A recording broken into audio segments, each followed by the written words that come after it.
তো শিক্ষণ পদ্ধতি, ঠিক আছে, শিক্ষণ পদ্ধতিটা আসলে কি? শিক্ষণ পদ্ধতি মানে হচ্ছে টিচিং মেথড, অর্থাৎ টিচিং মানে কি? পড়ানো, কাউকে পাঠ দান করা, দ্যাট ইজ কল্ড টিচিং। তো আমরা তো জেনারেলি যখন আমরা স্কুলে যাই তখন আমরা পড়াই, কিন্তু আমরা জানি না যে কোন পদ্ধতিতে পড়াই, বা অনেকে জানে, সেটা ভালো কথা। কিন্তু এই যে ছাত্রছাত্রীদেরকে পড়ানোর জন্য কিন্তু বেশ কিছু পদ্ধতি রয়েছে, যে পদ্ধতিগুলো থেকে প্রশ্ন আসে। তো আজকে আমি এই ক্লাসে সম্পূর্ণ শিক্ষণ পদ্ধতি কি, শিক্ষণ পদ্ধতির বিভিন্ন প্রকার রয়েছে, সবগুলো প্রকার নিয়ে আমি আজকে একটা ক্লাস প্রোভাইড করব। সুতরাং ক্লাসটা একটু দীর্ঘ হবে, তাই মনোযোগ সহকারে সবার ক্লাসটা দেখার জন্য অনুরোধ থাকলো। কারণ আশা রাখছি আজকের এই ক্লাস সম্পূর্ণটা দেখার পর এই টিচিং মেথড থেকে বা শিক্ষণ পদ্ধতি থেকে আপনার পরীক্ষায় প্রশ্ন আসলে আপনি 100% কনফার্ম যে আপনি একটা প্রশ্ন আপনার এই টপিক থেকে ছুটবে না। এতটুকু পর্যন্ত আমরা এসুরেন্স দিতে পারি। তো আপনারা ক্লাসটা শেষ পর্যন্ত দেখতে থাকুন। তো থিওরিটিক্যাল ভাষায় যেগুলো লেখা আছে সেগুলো লেখা আছে, তাছাড়াও আমি আমার কিছু অন্য টেকনিকে আমার ল্যাঙ্গুয়েজে আমি আপনাদের বুঝিয়ে দেওয়ার চেষ্টা করব।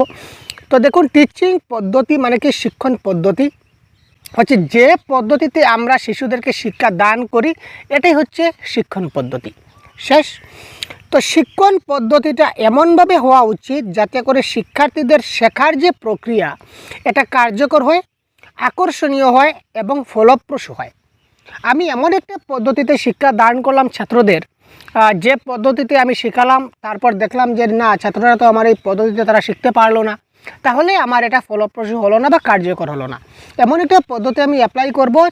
আমি পড়ানোর সময় যে পদ্ধতিতে আমি শেখাবো, শেখানোর পর দেখতে হবে যে এই পদ্ধতিটা আমার ফলপ্রসূ হলো কিনা না, ঠিক আছে, বা আমি যা শেখালাম সেটা সে বুঝতে পারলো কিনা না, আমি যা বুঝালাম সেটা সে বুঝতে পারলো কিনা না। যে পদ্ধতিতে আমি ছাত্রদের বোঝাতে পারি এটাই হচ্ছে ফলপ্রসূ পদ্ধতি, ঠিক আছে। তো এই পদ্ধতিটা কিন্তু অনেক সময় অনেক কিছুর উপর ডিপেন্ড করে, যেমন শিক্ষণ পদ্ধতির বিষয়বস্তু।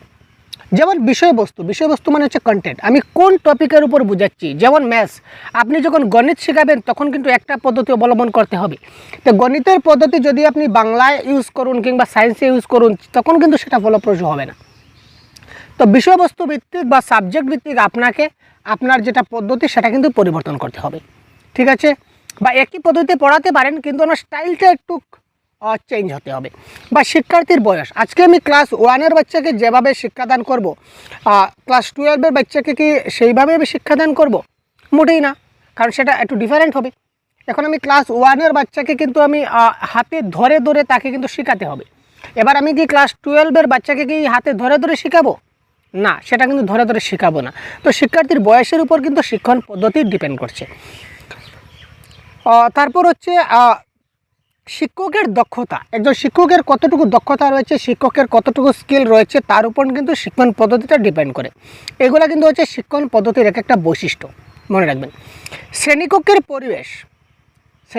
পরিবেশ অনেক সময় আমরা পরিবেশগত দিক দিয়ে বিবেচনা করে, বা তার পরিবেশ মানে কোন পরিবেশে আমি রয়েছি, কোন পরিস্থিতিতে রয়েছি, এই পরিবেশ এবং পরিস্থিতির উপর বিবেচনা করে আমাকে কি করতে হবে?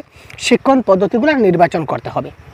তারপর মেইন একটাই উদ্দেশ্য হচ্ছে শিক্ষার উদ্দেশ্য, আমি যে পদ্ধতি অবলম্বন করি না কেন, আমার মূল কথা হচ্ছে আমি যেন আমার ছাত্রছাত্রীদেরকে কিছু একটা শেখাতে পারি বা বোঝাতে পারি, এটাই হচ্ছে আমার কথা, ঠিক আছে। তো যাই হোক, এই পরিস্থিতির উপর ভিত্তি করে, এই সবগুলা বৈশিষ্ট্যের উপর ভিত্তি করে শিক্ষণ পদ্ধতি আমাদের ভিন্ন হতে পারে।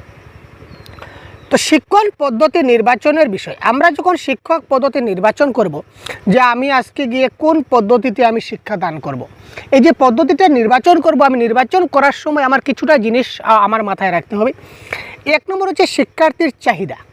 চাহিদা মানে বুঝতে পারছেন তো, মানে শিক্ষার্থীর চাহিদা মানে শিক্ষার্থীরা কী চায়, কীরকম বুঝালে শিক্ষার্থীরা শিখতে পারে, কীরকম কাজে শিক্ষার্থীদের মনোযোগ বেশি বা আকর্ষণ বেশি বা ইন্টারেস্ট বেশি। এই চাহিদাটা তাদের বয়সের উপর ডিপেন্ড করে, তাদের আগ্রহের উপর ডিপেন্ড করবে, বা শেখার ক্ষমতা বিবেচনা করার উপর ডিপেন্ড করবে। আজকে আগে যে বললাম ক্লাস 1-এর বাচ্চার যে বয়স হবে তার চাহিদা কিন্তু একরকম হবে, যে আমার যে স্যার রয়েছেন বা ম্যাডাম রয়েছেন, উনি যেন আমাকে গান গেয়ে গেয়ে নেচে নেচে বা খেলার মাধ্যমে আমাদের যেন শিখিয়ে দেন, এটা তার চাহিদা। তার তখন এই খেলার প্রতি তার আগ্রহ থাকে, তাই প্লে ওয়ে মেথডে আমরা তাকে শেখাতে পারি। কিন্তু ক্লাস 9, 10, 12 কি আমরা খেলার মাধ্যমে শেখাবো না, তখন কিন্তু একটা বক্তৃতা মেথড চলে আসবে, নতুবা আলোচনা মেথড চলে আসবে, এই ধরনের একটা মেথড চলে আসবে, কিন্তু প্লে ওয়ে মেথড আসবে না। তো এই শিক্ষার্থীর চাহিদা অনুযায়ী তার শিক্ষণ পদ্ধতিতে নির্বাচন করতে হবে, যেখানে তার বয়স, তার আগ্রহ বা তার শেখার ক্ষমতা সেটার উপর ডিপেন্ড করছে। তারপর হচ্ছে শিক্ষার উদ্দেশ্য।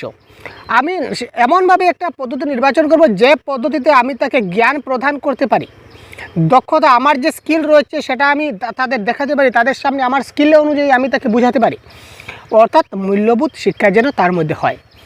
সম্পদ বা পরিবেশ, অনেক সময় শ্রেণীকক্ষের সুবিধা অসুবিধা দেখতে হবে, ক্লাসরুম সিচুয়েশন। আবার ক্লাসরুম যদি মাল্টিল্যাঙ্গুয়াল ক্লাসরুম হয়, যেমন একটা ক্লাসরুম রয়েছে এবং এই ক্লাসরুমে আমার 1 to 5, 1, 2, 3, 4, 5 সব ক্লাসের বাচ্চাগুলো আমার কিন্তু একটা স্কুলে রয়েছে। ম্যাক্সিমাম এলপি স্কুলে দেখা যায় একটি ক্লাসরুমে কিন্তু সেই 1 to 5 সবগুলো ছাত্ররা বসে আছে। এখানে কিন্তু আমি একটা পদ্ধতি অবলম্বন করলে হবে না, এখানে কোন পদ্ধতি অবলম্বন করব সেগুলো শ্রেণীকক্ষের সুবিধা অনুযায়ী বা শ্রেণীকক্ষের পরিবেশ অনুযায়ী আমাকে দেখতে হবে। প্রযুক্তির প্রাপ্যতা, এখানে কোনো প্রযুক্তি আছে কিনা, অর্থাৎ টেকনোলজি আছে কিনা, স্মার্ট ক্লাসরুম আছে কিনা না। যদি স্মার্ট ক্লাসরুম থাকে তো এক ধরনের শিক্ষণ পদ্ধতি হবে। শিক্ষণ পদ্ধতি মানে আপনি নিজে নির্বাচন করবেন, এমন কথা নয় যে আপনাকে এই বক্তৃতা পদ্ধতিতে আপনাকে শিক্ষাদান করতেই হবে, সেটা ভুল। মনে রাখবেন, আলোচনা পদ্ধতিতে করতে হবে, সেটা ভুল, ঠিক আছে, কিংবা আরও অনেক প্লেওয়ে মেথডে করতে হবে, সেটা আপনাকে করতে হবে, সেটা ভুল। আপনি, মুদ্রা কথা হচ্ছে আপনি যে কোনো পদ্ধতি নির্বাচন করতে পারেন। তো কী কী পদ্ধতি আছে, প্রত্যেকটা পদ্ধতির মেরিট কী, ডিমেরিটস কী, কী করে প্রত্যেকটা পদ্ধতির উদাহরণ দেবেন, সবগুলো আমরা দেখাবো। আজকে একটু সময় লাগবে, তো আমরা আস্তে আস্তে করছি, কিন্তু এই জিনিসগুলো বিবেচনা করে কিন্তু আপনাকে দেখতে হবে, তাই তো। আপনি, অর্থাৎ ওই যে কথাটা বলেছিলাম যে আপনি এই বক্তৃতা পদ্ধতিতে ক্লাস করতেই হবে, আলোচনা পদ্ধতিতে ক্লাস করতেই হবে, সেটা কোনো কথা নয়। কথা হচ্ছে আপনি যে পদ্ধতি করুন না কেন সেটা আপনার উপর ডিপেন্ড করবে। মুদ্রা কথা হচ্ছে যে ছাত্ররা যাতে বুঝতে পারে। আপনি আজকে বক্তৃতা পদ্ধতি যদি করেন আর ছাত্ররা যদি সবাই আপনার কথাটা বুঝতে পারে, সবাইকে যদি আপনি ভালো করে বোঝাতে পারেন, মোটিভেট করতে পারেন, তাহলে ইট ইজ বেস্ট, তাই তো।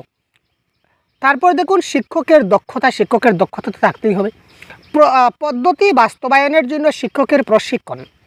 আপনি বক্তৃতা পদ্ধতিতে ক্লাস করবেন, তার জন্য কি করে বক্তৃতা পদ্ধতিতে ক্লাস করবেন, তার জন্য একজন শিক্ষকের প্রশিক্ষণ দেওয়া দরকার। কারণ আমরা যে ডিএলএড করি বা বিএড করি, এটাও কিন্তু প্রশিক্ষণের একটা অংশ। কিভাবে শিশুকে শিক্ষা দান করতে হয় এটা আমরা ডিএলএড বা বিএডের মাধ্যমে আমরা সাধারণত শিখে থাকি, তাই তো। বা তাছাড়া আমরা যখন টিচার হিসেবে অ্যাপয়েন্টমেন্ট হয়ে যাই, তারপরেও কিন্তু শিক্ষা বিভাগ থেকে আমাদের অনেক সময় অনেক ট্রেনিং দেওয়া হয়ে থাকে, যেমন এফএলএন ট্রেনিং রয়েছে, তারপর নিষ্ঠা ট্রেনিং রয়েছে, দীক্ষা ট্রেনিং রয়েছে। এই সবগুলো ট্রেনিংয়ে আমরা কি করি, আমরা কি শিখি, যে শিশুদেরকে আমরা কি করে শিক্ষাদান করতে পারি। ঠিক আছে ভাই, ক্লিয়ার? তো এই জিনিসগুলো আমরা শিক্ষণ পদ্ধতি নির্বাচনের সময় বা কোন মেথডটা আমরা ফলো করব ক্লাসরুমে বা পড়ানোর সময়, এটা আমরা এই বিশেষ করে এই কয়েকটা জিনিসের উপর ডিপেন্ড করে আমাকে নির্বাচন করতে হবে। তো বেশ কিছু শিক্ষণ পদ্ধতি রয়েছে, অনেকগুলো শিক্ষণ পদ্ধতি রয়েছে। আজকে আমি এখানে কিছুটা আলোচনা করব। কী কী আলোচনা করব আপনাদের দেখিয়ে দিচ্ছি। 1 নম্বর হচ্ছে বক্তৃতা পদ্ধতি অর্থাৎ লেকচার মেথড। 2 নম্বর হচ্ছে আলোচনা পদ্ধতি ডিসকাশন মেথড। 3 নম্বর হচ্ছে প্রদর্শন পদ্ধতি বা ডেমনস্ট্রেশন মেথড। 4 নম্বর হচ্ছে প্রবর্তন পদ্ধতি বা ইন্ডাকটিভ মেথড। তারপর হচ্ছে অনুক্রমিক পদ্ধতি বা ডিডাকটিভ মেথড। প্রকল্প পদ্ধতি হচ্ছে প্রজেক্ট মেথড। এখানে একটা কথা বলে রাখি, এই যে ডিডাকটিভ মেথড বলুন বা ইন্ডাকটিভ মেথড বলুন, এগুলো কিন্তু বাংলায় তার অনেক নাম আছে, বাংলার অনেক সমার্থক শব্দ আছে। পরীক্ষায় আপনার অনুক্রমিক না দিয়ে আরও কিছু একটা দিতে পারে, প্রবর্তন না দিয়ে আরও কিছু একটা দেবে, কিন্তু ব্র্যাকেটে সবসময় কিন্তু ইন্ডাকটিভ ডিডাকটিভ এগুলো কিন্তু লেখা থাকে। ম্যাক্সিমাম সময় কোয়েশ্চন পেপারে ব্র্যাকেটে বাংলা দেবে, কিন্তু তার সঙ্গে সঙ্গে ইন্ডাকটিভ ডিডাকটিভ দেওয়া থাকবে। তো বিশেষ করে এই ইংরেজি শব্দগুলো কিন্তু একটু বিশেষ করে লক্ষ্য রাখবেন। তারপরে আমরা আলোচনা করব আজকে প্রকল্প পদ্ধতি। তারপর হচ্ছে সমস্যা সমাধান পদ্ধতি মানে problem solving method, heuristic method. তারপর খেলার পথ পদ্ধতি বা প্লেওয়ে মেথড, ঐতিহ্যগত পদ্ধতি মানে হচ্ছে ট্র্যাডিশনাল মেথড। তারপর যে সক্রিয় শিক্ষণ পদ্ধতি মানে অ্যাক্টিভ লার্নিং মেথড। তারপর হচ্ছে অনুসন্ধানমূলক পদ্ধতি, তার মানে হচ্ছে ইনকোয়ারি বেসড লার্নিং। প্রযুক্তি নির্ভর পদ্ধতি মানে টেকনোলজি বেসড লার্নিং। সহযোগিতামূলক পদ্ধতি মানে কোলাবোরেট লার্নিং। তো এই 14টা যে পদ্ধতি এই নিয়ে আজকে আমরা ক্লাস করছি। তো বুঝতে পারছেন ক্লাসটা একটু দীর্ঘ হবে, আমি আগে বলেছিলাম ভাই। তো ধৈর্য সহকারে কিন্তু দেখতে হবে। চলুন আমরা দেরি না করে প্রথম পদ্ধতিতে চলে যাই। বক্তৃতা পদ্ধতি বা লেকচার মেথডে কি বলেছে? শিক্ষণের একটি ঐতিহ্যগত এবং বহুল ব্যবহৃত পদ্ধতি। অর্থাৎ বক্তৃতা পদ্ধতিটা কি শিক্ষকের একটা ঐতিহ্যগত, মানে এটা একটা ট্র্যাডিশনাল মেথড হয়ে গেছে। অর্থাৎ ট্র্যাডিশনালভাবে আমরা কি করি, যে বক্তৃতা পদ্ধতির মাধ্যমে আমরা শিক্ষাদান করি, এটা একটা ট্র্যাডিশনাল মেথড এবং বহুল ব্যবহৃত। অর্থাৎ এটা ম্যাক্সিমাম সময় বা সবচেয়ে বেশি সময় এই পদ্ধতিটা ব্যবহৃত হয়, যেখানে শিক্ষকরা কী করেন, মৌখিকভাবে বিষয়বস্তু উপস্থাপন করেন। এবং যেমন আমরা কলেজে যাই, বিশেষ করে আপনি কলেজ ধরতে পারেন, কলেজে টিচাররা কী করে, কলেজে যে প্রফেসররা রয়েছে তারা কি করে, তারা স্টেজে ডায়াসে এসে দাঁড়ালো এবং সামনে ছাত্রছাত্রী থাকলো, তারা কি করলো, লেকচার দিয়ে চলে গেল। আমরা বলি না যে কলেজের লেকচারার, কলেজের প্রফেসর, তো এরা কী করে, লেকচারার। তাদের কেন বলা হয়, কারণ তারা লেকচার দেয় এবং লেকচারের মাধ্যমেই কলেজ স্টুডেন্টদের তারা কী করে শিক্ষা দান করে, অর্থাৎ মৌখিকভাবে তারা বিষয়বস্তুটা উপস্থাপন করে এবং শিক্ষার্থীরা প্রধানত শ্রোতা হিসাবে অংশ নেয়। কলেজ স্টুডেন্ট যারা রয়েছে বা ছাত্র যারা রয়েছে তারা কি করে, তারা শ্রোতা হিসাবে ভূমিকা নেবে, অর্থাৎ তারা শুধু শুনবে, স্যার লেকচার দেবেন এবং ছাত্ররা সেটা শুনবে এবং শুনে তারা কী করবে, বুঝবে। এটি হচ্ছে শিক্ষক কেন্দ্রিক পদ্ধতি। প্রশ্ন আসতে পারে লেকচার মেথডটা কী ধরনের পদ্ধতি? তো লেকচার মেথড বা বক্তৃতা পদ্ধতি হচ্ছে শিক্ষক কেন্দ্রিক, এটা হচ্ছে টিচার সেন্ট্রিক, মানে কি শুধুমাত্র টিচারের ভূমিকা রয়েছে, ছাত্রের কোনো ভূমিকা নেই। টিচার শুধুমাত্র তিনি বক্তৃতা দিয়ে যাবেন একটানা একঘেয়েমিভাবে, ছাত্ররা বুঝে বুঝে শুনবে। শিক্ষকরা কখনো এই বক্তৃতা পদ্ধতির মধ্যে ইন্টারফেয়ার সাধারণত করতে পারে না, হয়তো এক দুইটা পয়েন্ট বলতে পারে, সেটা অন্য ব্যাপার, কিন্তু সবসময় কমিউনিকেট করা যায় না। যেখানে শিক্ষক জ্ঞান প্রদানের মূল ভূমিকা পালন করেন, এখানে মূল ভূমিকা কে পালন করেন, শিক্ষক। তো বক্তৃতা পদ্ধতির কিছু বৈশিষ্ট্য কি আমরা দেখি, এই বৈশিষ্ট্যগুলো জানতে হবে, এগুলো থেকে প্রশ্ন আসে। এক নম্বর হচ্ছে শিক্ষক কেন্দ্রিক, যেটা বললাম, শিক্ষক বিষয়বস্তু ব্যাখ্যা করেন, উদাহরণ দেন এবং মূল ধারণাগুলো উপস্থাপন করেন। শিক্ষক কেন্দ্রিক মানে শিক্ষকই হচ্ছে সর্বেসর্বা, শিক্ষকই হচ্ছে সবচেয়ে মূল। শিক্ষক কী করলেন, বিষয়বস্তুগুলো ব্যাখ্যা করলেন বা উদাহরণ দিলেন এবং মূল ধারণা বা মূল কনসেপ্ট যেগুলো আছে সেগুলো তিনি উপস্থাপন করলেন। মৌখিক উপস্থাপনা দিলেন, যেমন ব্ল্যাকবোর্ড, হোয়াইট বোর্ড কিংবা প্রজেক্টর বা পাওয়ার পয়েন্ট স্লাইডের সাহায্যে বিষয় উপস্থাপন করা হয়। এখানে তিনি ব্ল্যাকবোর্ড ইউজ করতে পারেন কিংবা হোয়াইট বোর্ড ইউজ করতে পারেন কিংবা প্রজেক্টর বা পাওয়ার পয়েন্ট স্লাইডের মাধ্যমে তিনি কী করতে পারেন, এই বিষয়বস্তুটা উপস্থাপন করতে পারেন, অর্থাৎ আমাদেরকে দেখিয়ে দেখিয়ে দেখাতে পারেন। পাওয়ার পয়েন্ট স্লাইডে বা প্রজেক্টরে বা হোয়াইট বোর্ডে বা ব্ল্যাকবোর্ডে লিখে লিখে তিনি আমাদের বুঝাতে পারেন। এখানে শিক্ষার্থীর ভূমিকা কী, এই যে বক্তৃতা পদ্ধতিতে শিক্ষার্থীর ভূমিকা কী? শিক্ষার্থীরা সাধারণত শুনে, শিক্ষার্থীরা শুধুমাত্র সাধারণত বলেছে শোনার ভূমিকা পালন করে এবং তারা নোট নেয়। অর্থাৎ শিক্ষক যে পয়েন্টগুলো টিচার লেকচার দিলেন, তো লেকচারের মাধ্যমে শিক্ষার্থীরা কী করলো, তারা নোট নিল, অর্থাৎ দেখে দেখে তারা জিনিসগুলো লেখার চেষ্টা করলো এবং প্রশ্ন করতে পারে। শিক্ষার্থীরা যদি কোনো পয়েন্ট বুঝতে না পারে তখন হঠাৎ এক দুইটা প্রশ্ন করতে পারে যে স্যার এই জিনিসটা বুঝলাম না, একটু বুঝিয়ে দিন। দ্যাট ইজ দ্য ফান্ডা। বড় শ্রেণীর জন্য উপযুক্ত, এটা কিন্তু লেকচার মেথডটা আগে যে বলেছিলাম কলেজের জন্য, এটা কিন্তু বড় ক্লাসের জন্য সেটা উপযুক্ত। ছোটো ক্লাসে আমরা জেনারেলি বক্তৃতা পদ্ধতি যদি পড়াই তাহলে কিন্তু ছাত্ররা বুঝবে না, ঠিক আছে। তো বড় শ্রেণীর জন্য সেটা উপযুক্ত। এটি একসঙ্গে অনেক শিক্ষার্থীকে পড়ানোর জন্য কার্যকরী। যেমন কলেজে দেখুন, একটি ক্লাসে 500, 600, 700, 800 স্টুডেন্ট বসে আছে, শিক্ষক কী করেন, ডায়াসে দাঁড়ালেন বা স্টেজে দাঁড়ালেন, তিনি একটা মাইক্রোফোন হাতে নিলেন এবং মাইকের মাধ্যমে তিনি ক্লাস করেন। অর্থাৎ তিনি এক লেকচারে সমস্ত এই 500, 600 ছাত্রকে তিনি মাইকের মাধ্যমে লেকচার মেথডে কিন্তু তিনি বুঝিয়ে দিলেন জিনিসটা লেকচারের মাধ্যমে। কিন্তু আজকে এই 500, 600 ছাত্রকে যদি এক এক করে তিনি যদি বোঝাতেন বা পড়াতেন তাহলে কিন্তু সম্ভব হতো না। কারণ এই একটা পিরিয়ডে 45 মিনিটের যে পিরিয়ড, এই পিরিয়ডে 500 ছাত্রকে একটি করে প্রশ্ন করাও কিন্তু যাবে না, তাই তো। তোমার নাম কি, তোমার নাম কি, তোমার নাম কি, প্রত্যেকের নাম জিজ্ঞাসা যদি করতে যাই আমরা এক এক করে, তবুও কিন্তু 500 জন ছাত্রকে আমরা এই 45 মিনিটে কখনো সম্ভব হবে না। আর ক্লাস আমরা কখন নেব? তাই এই একসঙ্গে একাধিক, অনেক বেশি, একাধিক বলে ভুল হবে, একসঙ্গে একাধিক বলে কেন ভুল হবে বললাম, কারণ প্রত্যেকটা ক্লাসেই তো মোটামুটি একাধিক থাকে, মানে একের বেশি, 2 জন 3 জন থাকলেই তো আমরা একাধিক বলতে পারি, তাই না। তো একসঙ্গে অনেক বেশি ছাত্রকে বোঝানোর জন্য বা পড়ানোর জন্য এই পদ্ধতিটা কার্যকর এবং জেনারেলি সেটা বড় ক্লাসের জন্য উপযুক্ত হয়। তো বক্তৃতা পদ্ধতির কিছুটা ধরন আছে। ধরন কি? ঐতিহ্যগত বক্তৃতা, শিক্ষক একতরফাভাবে নিয়ম বিষয় ব্যাখ্যা করেন, শিক্ষার্থীদের অংশগ্রহণ ন্যূনতম। শিক্ষক এখানে এক একটানা লেকচার দিয়ে গেলেন শিক্ষার্থীরা অংশগ্রহণ বেশি করতে পারে না। ইন্টারেক্টিভ বক্তৃতা, শিক্ষক প্রশ্নোত্তর আলোচনা এবং কুইজের মাধ্যমে শিক্ষার্থীদের সাথে মিথস্ক্রিয়া করেন। কোনো সময় তিনি প্রশ্নোত্তর আলোচনা করেন এবং প্রশ্নোত্তর আলোচনা কিংবা কুইজের মাধ্যমে তিনি ছাত্রছাত্রীর সঙ্গে আলোচনা করেন যে এই যে আমি পড়ালাম এই টপিকটা কী হতে পারে, কে বলতে পারবে দাঁড়াও, বা তুমি বলতে পারবে দাঁড়াও। এই জন্য মধ্যে তিনি এক দুজনকে প্রশ্ন করেন, কিন্তু এক একজনকে প্রত্যেককে করা সম্ভব না যদি ক্লাসে অনেক বেশি ছাত্র হয়। প্রদর্শনমূলক বক্তৃতা, আগে বলেছিলাম যে লেকচার মেথডে আমরা কি করি, কিছুটা ভিজুয়াল এইডস থাকে বা পাওয়ার পয়েন্ট থাকে বা স্লাইড থাকে বা যা বললাম ডিজিটাল বোর্ড থাকে, এইগুলোর মাধ্যমে তিনি এই জিনিসগুলো বিষয়গুলো দেখিয়ে তিনি ক্লাস করতে পারেন। তো লেকচার মেথডের কিছু সুবিধা আছে, বক্তৃতা পদ্ধতির কিছু সুবিধা আছে। কি আছে আমরা দেখি। সময় সাশ্রয়, অর্থাৎ অল্প সময়ে বিপুল পরিমাণ তথ্য প্রদান করা যায়। কম সময়ে অনেক বেশি তথ্য প্রদান করা যায়, কম সময়টা বাঁচে। বড় শ্রেণীর জন্য কার্যকর, একসঙ্গে অনেক শিক্ষার্থীকে পড়ানো সম্ভব। বড় ক্লাসরুম যদি হয়, এই যে বললাম 500-600 ছাত্র যদি হয়, তাহলে একসঙ্গে তিনি অনেক ছাত্রকে তিনি এখানে শেখাতে পারেন এই লেকচার পদ্ধতির মাধ্যমে।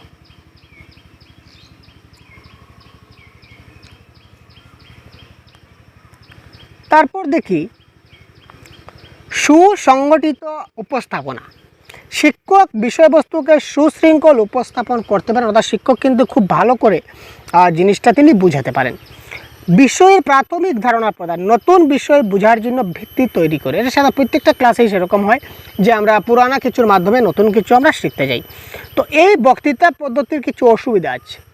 আমাদের প্রশ্ন কোথা থেকে আসে? প্রশ্ন আসে যে কোনো একটা মেথড দিয়ে দেবে, নিচের কোনটি বক্তৃতা পদ্ধতির সুবিধা নয়, নিচের কোনটি বক্তৃতা পদ্ধতির অসুবিধা নয়, নিচের কোনটি বক্তৃতা পদ্ধতির বৈশিষ্ট্য নয়।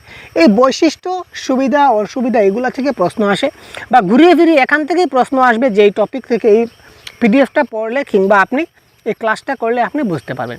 পিডিএফ আপনি পেয়ে যাবেন, কি করে পাবেন আমরা ক্লাসের শেষে বলে দেব বা ক্লাসের মধ্যে বলে দেব, আপনারা দেখতে থাকুন, টেনশনের ব্যাপার নেই।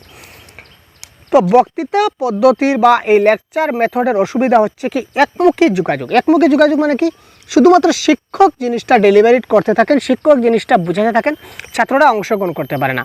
শিক্ষার্থীদের সক্রিয় অংশগ্রহণ কম হয়, শিক্ষার্থীরা এক এক করে তারা বিশেষ অ্যাক্টিভ হয় না, যা শেখার আগ্রহ হ্রাস করতে পারে, শেখার আগ্রহটা কমায় দিতে পারে। শিক্ষক টিচার কি প্রফেসর কি এক এক করে শুধুমাত্র বলে যাচ্ছেন, আমাদের ভালো লাগছে না এবং কিছু প্রশ্নও করতে পারছি না স্যারদের, তখন শিক্ষার্থীদের মনের মধ্যে যেটা একটা যে শেখার যেটা আগ্রহ সেটা তাদের মধ্যে কখনো কিছুটা সময় দেখা যায় যে কিছুটা কমে যায় তাদের মধ্যে। তারপর হচ্ছে শিক্ষার্থীদের ভিন্নতা উপেক্ষিত বলতে আমরা যা বুঝি, বিভিন্ন শিক্ষার্থীর শেখার গতি এবং ক্ষমতার পার্থক্য বিবেচনা করা কঠিন। আজকে আমার ক্লাসে যদি 500 ছাত্র থাকে, আচ্ছা 500 ছাত্র আমি বাদই দিলাম, আমি ধরে নিলাম আমার ক্লাসে মাত্র 50 জন ছাত্র থাকে, ওখানে আমি যদি লেকচার মেথডে যাই তো প্রত্যেকটা ইন্ডিভিজুয়ালকে যাচাই করতে পারবো না, প্রত্যেক ছাত্রকে যাচাই করতে পারবো না যে কে আমার কথা ভালো করে বুঝতে পারছে, কে কম বুঝতে পারছে, কে কম কথায় বুঝে যায়, কে বেশি কথায় বুঝে যায়। শিক্ষার্থীরা আমরা জানি সবাই আমরা মানুষ, সব মানুষই কিন্তু ইন্ডিভিজুয়াল ডিফারেন্স, সবার ব্যক্তিগত পার্থক্য থাকে, সবার ব্রেন পাওয়ার সমান থাকে না। কেউ খুব তাড়াতাড়ি জিনিসটা ক্যাচ করতে পারে, কেউ মোটেই বুঝতেই পারে না, কেউ হয়তো অনেক জিনিসটা ক্যাচ করতে বা বুঝতে অনেক বেশি সময় নেয়। তো লেকচার মেথডের একজন প্রফেসর কিংবা স্যার যে পদ্ধতি লেকচার মেথডে দেবেন, তিনি সেই জিনিসটা যাচাই করতে পারেন না বা বিবেচনা করা তার পক্ষে কঠিন হয়ে যায় যে কোন ছাত্রটা আমার বুঝতে পারলো, কোন ছাত্রটা বুঝতে পারলো না। মনোযোগ হ্রাস হয়ে যায়, মনোযোগটা কমে যায়, শেখার প্রতি যেটা মনোযোগ সেটা কিন্তু কমে যায়। দীর্ঘ বক্তৃতা শিক্ষার্থীদের মনোযোগ হারানোর কারণ হতে পারে। অনেক সময় আমি যদি একঘেয়েমি লেকচার শুধু দিতে থাকি, আপনার কি শুনতে ভালো লাগবে? মোটেই ভালো লাগবে না, মনে হবে যে একটু কিছু হাসি ঠাট্টা কিছু নেই বা ক্লাসটা একটু সাফল্যমণ্ডিত হচ্ছে না এই ধরনের মনে হবে। সীমিত প্রতিক্রিয়া, শিক্ষার্থীদের বোঝার মাত্রা সম্পর্কে শিক্ষকের তাৎক্ষণিক ধারণা পাওয়া কঠিন, যে শিক্ষার্থীরা বুঝতে পারলো কি না বা কতটুকু বুঝতে পারলো, এই জিনিসটা শিক্ষক বুঝতে পারেন না, কারণ তাৎক্ষণিক ধারণা তিনি বুঝতে পারেন না। কেন বুঝতে পারেন না? কারণ হচ্ছে এই যে এত ছাত্র একসঙ্গে এতগুলা ছাত্রকে তিনি লেকচার মেথডে করাচ্ছেন, তাই তিনি সেটা বুঝতে অসুবিধা হয়। তো বক্তৃতা পদ্ধতিকে যদি আমরা কার্যকারিতা করতে চাই, অর্থাৎ কার্যকর করতে চাই, তাহলে তার কিছুটা উপায় রয়েছে। কী কী উপায় রয়েছে আমরা একটু দেখে নিই। ইন্টারেক্টিভ করা, ক্লাসটাকে ইন্টারেক্টিভ করতে হবে। ইন্টারেক্টিভ মানে কি, সবসময় প্রশ্ন উত্তর করতে হবে, বা গ্রুপ আলোচনা করতে হবে, বা কুইজের যোগ দিতে হবে। সবসময় যদি আমরা প্রশ্ন উত্তর করতে থাকি ক্লাসের মধ্যে, তারপর গ্রুপ ডিসকাশনের যদি ব্যবস্থা করা হয়ে থাকে, কিংবা যদি কুইজ কম্পিটিশন করানো হয়ে থাকে, তাহলে কিন্তু ক্লাসটা ইন্টারেক্টিভ হবে, তার মনোযোগ বৃদ্ধি হবে।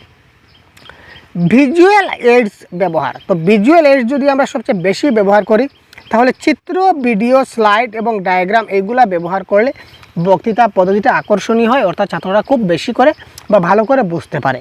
স্লাইডে যদি কিছু দেখানো হয় টিভির পর্দায় বা ডিজিটাল বোর্ডের পর্দায়, পাওয়ার পয়েন্টের প্রেজেন্টেশনের মাধ্যমে, তখন জিনিসগুলা ছাত্ররা খুব সহজে বুঝতে পারে বা ক্লাসটা তাদের মনোযোগ হয় বা আকর্ষণীয় হয়। সংক্ষিপ্ত বা সুনির্দিষ্ট, দীর্ঘ বক্তৃতার পরিবর্তে সংক্ষিপ্ত সেশন এবং বিরতি দেওয়া। ক্লাসটা লেকচার মেথডের যেটা ক্লাসটা অতিরিক্ত সময় না নিয়ে ক্লাসটার যে সময়টা কমাতে হবে। দীর্ঘ বক্তৃতা না দিয়ে কম সময়ের মধ্যে আমরা সেশনটাকে শেষ করব এবং কিছুটা বিরতি নেব।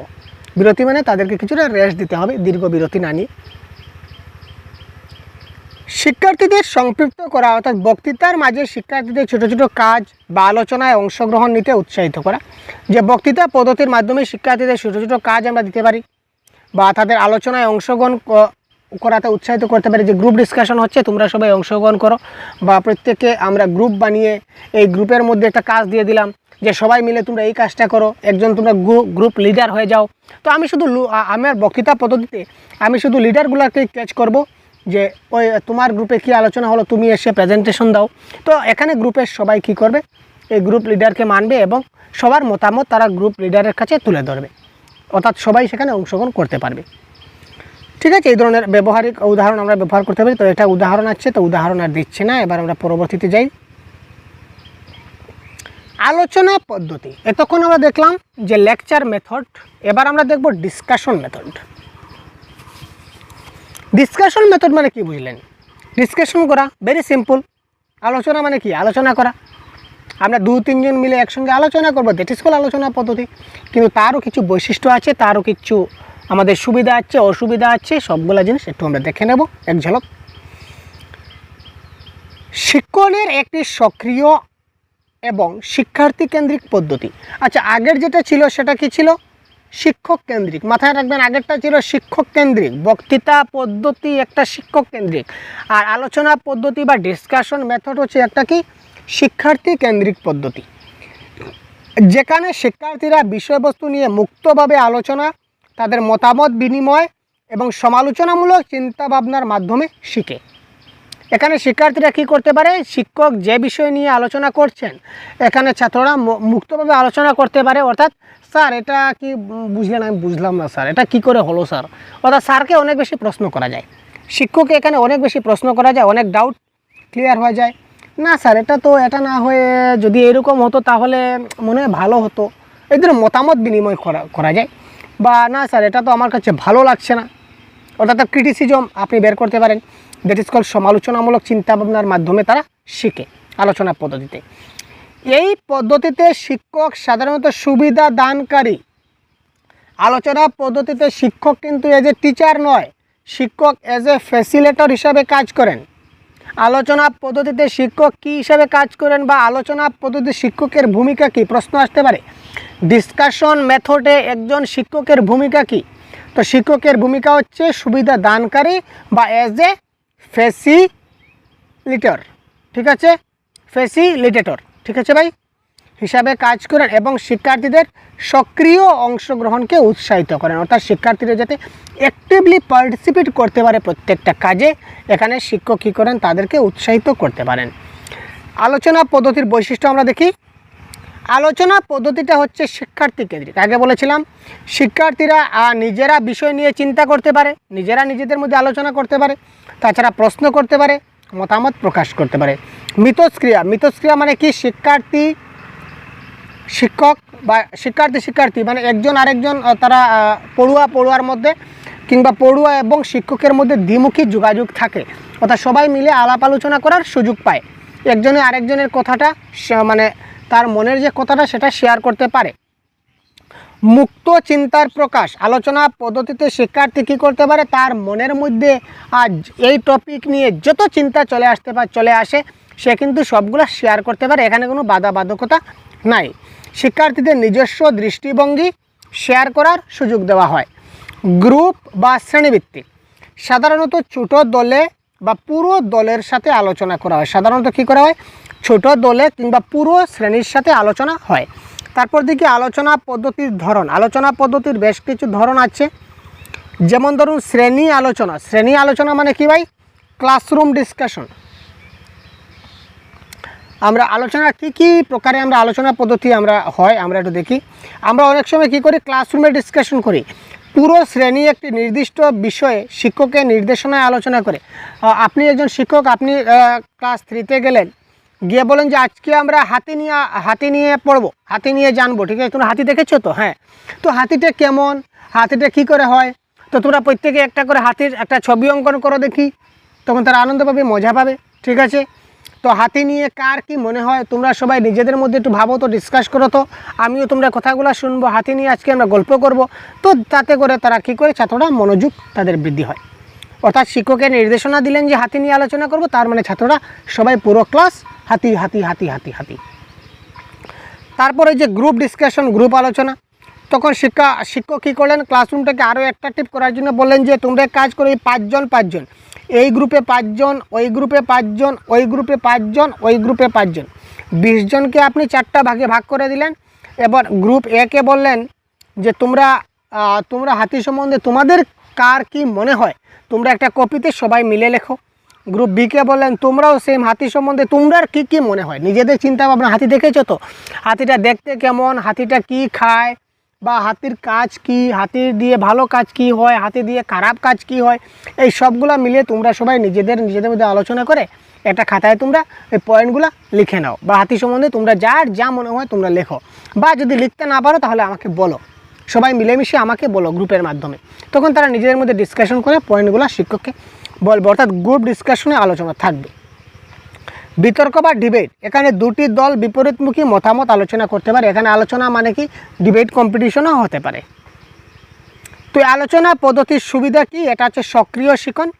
শিক্ষার্থীরা সক্রিয়ভাবে অংশ নিয়ে জ্ঞান অর্জন করে, মানে অ্যাক্টিভ পার্টিসিপেশন। শিক্ষার্থীরা অ্যাক্টিভলি এখানে অংশগ্রহণ করে এবং জ্ঞান অর্জন করে।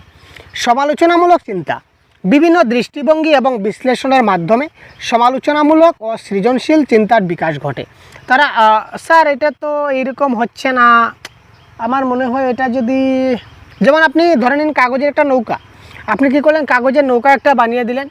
তো নৌকাটা বানালে আপনি এক ধরনের নৌকা বানালেন, মানে কি এখন বুঝাতে পারছি না, আমি দেখাতে পারছি না, ভিজুয়ালি দেখাতাম যে নৌকার যে নিচ সাইড, নৌকার যে নিচের অংশ সেটা একটু ত্রিভুজের মতো হয়ে গেছে। আপনি একটা নৌকা বানালেন, যে নৌকার নিচের সাইডটা কাগজ দিয়ে নৌকা বানালেন, সেটা নিচের সাইডটা কী হয়ে গেল, ত্রিভুজের মতো আপনি তাকে বানানো শেখালেন। তো আরেকজন ছাত্র বললো না স্যার এটা তো নিচেরটা তো মানে কী হয়ে গেছে, ত্রিভুজের মতো হয়ে গেছে, এটা তো মানে মাটিতে বসানো যাচ্ছে না, এটা তো কোনো এক জায়গায় স্থির অবস্থায় বসাতে পারছি না, পড়ে যাচ্ছে। তো স্যার আমি মনে হয় এই ধরনের বানাই। তো ছাত্ররা কী করলো, একটা ছাত্র আরেক ধরনের নৌকা বানানো কাগজ দিয়ে, যেটা নৌকার যে নিচু অংশ সেটা সমতল করলো, সমতল দিয়ে নৌকা বানালো। তার মানে তখন এই দেখুন স্যার আমি সমতল বানিয়েছি, তার মানে এটা কিন্তু এবার মাটিতে বসবে, এবার আমি রশি বেঁধে এটাকে টেনে টেনে নিয়ে যেতে পারবো, এটা পড়বে না। তো এই দেখুন তার মধ্যে ক্রিয়েটিভিটি চলে আসলো, সৃজনশীলমূলক চিন্তাভাবনা চলে আসলো এই সমালোচনামূলক চিন্তার মাধ্যমে। তারপর এখানে দলগত দক্ষতা, এখানে তারা দলগত কাজ করে বা দলের গ্রুপের যে লিডার থাকে তার নেতৃত্ব প্রদানের সে সুযোগ পায় এবং যোগাযোগ দক্ষতাটা উন্নত হয়। এই ধরনের যদি ডিসকাশন গ্রুপে আমরা কাজ করি তাহলে শিশুদের আগ্রহ বৃদ্ধি পাবে। শিশুদের মতামত প্রকাশের সুযোগ তাদের শেখার আগ্রহ বাড়ায়। তারা যত বেশি মতামত প্রকাশ করতে পারে তত কিন্তু তারা শেখার উৎসাহ তাদের বৃদ্ধি হয়, একঘেয়েমি ভাবটা তাদের চলে যায়। বাস্তব জীবনের প্রস্তুতি, সেই বাস্তব জীবনের আলোচনা এবং সমস্যার সমাধানে তারা দক্ষতা তাদের বৃদ্ধি হয়। তো এবার দেখবো আমরা আলোচনা পদ্ধতির কিছুটা অসুবিধা রয়েছে। অসুবিধাগুলো কি? অসুবিধাগুলো হচ্ছে এই পদ্ধতির সময় সাপেক্ষ। এবার একটু ভেবে দেখুন তো, আপনি প্রত্যেককে এক এক করে যদি কাগজের নৌকা বানাতে দেন, যে তোমরা সবাই এক এক করে কাগজের নৌকা বানাও, বানানো তো শিখবে, সব কিছু ঠিক আছে, কিন্তু সময় কতটুকু যাবে ভেবে দেখছেন? বিষয়ের গভীর আলোচনার জন্য বেশি সময় লাগতে পারে, ঠিক আছে। অসম অংশগ্রহণ, কিছু শিক্ষার্থী সক্রিয়ভাবে অংশ নিতে পারে, অন্যরা নীরব থাকতে পারে। যেমন আপনি গ্রুপ ডিসকাশন করলেন, 10 জনকে দিয়ে একটা গ্রুপ বানালেন, আপনি লক্ষ্য করলেন না, দেখলেন 5 জন কী করছে, খুব মনোযোগ দিয়ে কাজ করছে, সবাই অংশগ্রহণ করছে, বাকি 5 জন চুপচাপ বসে আছে, খালি ওদের কথাটা শুনছে, কেউ কিছু নিজের মত করে প্রকাশ করতে পারছে না। সুতরাং এটা একটা অসম অংশগ্রহণ বলতে পারে, অর্থাৎ কোনো শিক্ষার্থী কী করতে পারে না, অংশগ্রহণ করতে পারে না। অংশগ্রহণ করতে পারে না মানে সে জানে না, তার শেখার ক্ষমতা কম, বোঝার ক্ষমতা কম, যার জন্য। বিষয় ভ্রষ্টতা, আলোচনা মূল বিষয় থেকে সরে যেতে পারে। খুব ইম্পর্টেন্ট পয়েন্ট, আলোচনা মানে মূল বিষয় থেকে সরে যেতে পারে মানে কি, আমি যে কনসেপ্ট নিয়ে আলোচনা করছি, আমি এই ডিসকাশনে যাব, তারপর এক ডিসকাশন থেকে আরেক ডিসকাশনে চলে যাব, এক টপিক থেকে অন্য টপিকে আমি চলে যেতে পারি। তার ফলে আমার যে মূল যে বিষয়টা আমি শেখাতে চলেছি এটা হয়তো আমার বাদ পড়ে যেতে পারে। যেমন আমরা অনেক সময় গল্প করি না, 2-3 বন্ধু মিলে যখন কথা বলি, তো দেখুন একটা বিষয় নিয়ে আমরা কথা বলতে শুরু করছি, তো ওই বিষয় নিয়ে কথা বলতে বলতে আর কত বিষয় আমরা কথা বলে দেবো আমরা নিজেই জানি না। পরে দেখা যাবে আমি তো তাকে যা কথাটা বলার ছিল সেটাই তো বলিনি, তাই তো। তো এই ধরনের অনেক সময় মিসম্যাচ হয়ে যায় বেশি আলোচনা করতে গেলে। এখানে শিক্ষকের দক্ষতা প্রয়োজন আছে। এই যে আলোচনা ক্লাসে শিক্ষার্থীদের কি করে কন্ট্রোল করবেন, শিক্ষার্থীদের অনেক বেশি শিক্ষার্থীকে একসঙ্গে যে আলোচনা পদ্ধতিতে কীভাবে তিনি ট্যাকল দিবেন, সেটার জন্য শিক্ষকের অনেক বেশি দক্ষতা দরকার আছে। শিক্ষক যদি দক্ষ না হন তাহলে কিন্তু সবাইকে কন্ট্রোল দিতে পারবে না, ক্লাসটা হই হাল্লা হয়ে যাবে। আর আপনি যদি আবার একটু ধমক দিয়ে দেন, চুপ, এদের যদি ধমক দিয়ে দেন তাহলে কিন্তু আপনার সব ক্লাস খেসতে গেল। সবাই শিক্ষার্থী যখন ভয় পেয়ে যাবে তখন আর আপনার আলোচনা অংশগ্রহণ করবে না। তো এমনভাবে ট্যাকল দিতে হবে যাতে ক্লাসটা লক্ষ্যভ্রষ্ট না হয়, শ্রেণীকক্ষটা আমাদের মোটামুটি আমাদের যে ক্লাসরুম সিচুয়েশন সেটা বজায় থাকে, বেশি হই হাল্লা না হয় এবং ক্লাসটা সুন্দর মতো সাকসেস হয়। তার জন্য শিক্ষকের দক্ষতার প্রয়োজন আছে। এটা বড় শ্রেণীর জন্য কঠিন, আলোচনা পদ্ধতি বড় শ্রেণীর জন্য কঠিন, কারণ কি এক এক করে আলোচনা সবাই যদি কথাবার্তা বলে থাকে তাহলে বড় ক্লাসে বা বেশি সংখ্যক শ্রেণীর ক্লাসে, যে সকল ক্লাসে অনেক বেশি ছাত্র আছে তাদের জন্য আমরা কিন্তু সেই আলোচনা পদ্ধতি করাতে পারি না, কঠিন হয়ে যাবে। হবে কি না হবে না বলুন তো? অত্যাধিক শিক্ষার্থী থাকলে আলোচনা ব্যবস্থাপনা জটিল হতে পারে। তো আলোচনা পদ্ধতির কার্যকরতা বৃদ্ধির উপায় কী দেখি আমরা। সুনির্দিষ্ট বিষয় নির্বাচন, আলোচনার জন্য স্পষ্ট ও প্রাসঙ্গিক বিষয় নির্বাচন করতে হবে। যে কী বিষয় নিয়ে আজকে আমরা আলোচনা করব, এই আলোচনার বিষয়টা যেন একদম স্থির থাকে, আমরা কোনো অবস্থাতেই আমাদের টপিক চেঞ্জ করব না। আমরা আজকে আলোচনা পদ্ধতি নিয়ে আলোচনা করছি, অর্থাৎ শিক্ষণ পদ্ধতি নিয়ে আলোচনা করছি। আমরা এবার আজকের ক্লাসে শিক্ষণ পদ্ধতি নিয়ে আলোচনা করব, যাই করি না কেন। আমরা কখনো অন্য কোনো টপিকে যাব না, বাংলা ব্যাকরণ, বাংলা গ্রামারের কোনো ক্লাসে আমরা আজকের এই ক্লাসে আমরা শিফট করব না।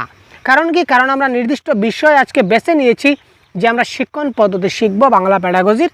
তার মানে আমরা সুনির্দিষ্ট বিষয় নির্বাচন করেছি, তার মানে আজকের ক্লাসে আমরা শুধুমাত্র এই শিক্ষণ পদ্ধতি নিয়ে আলোচনা করব, আমরা বাংলা ব্যাকরণের কোনো অংশ আমরা এখানে টেনে আনব না। ক্লিয়ার? নিয়মকানুন নির্ধারণ, কিছু নিয়মকানুনগুলো নির্ধারণ করে দিতে হবে।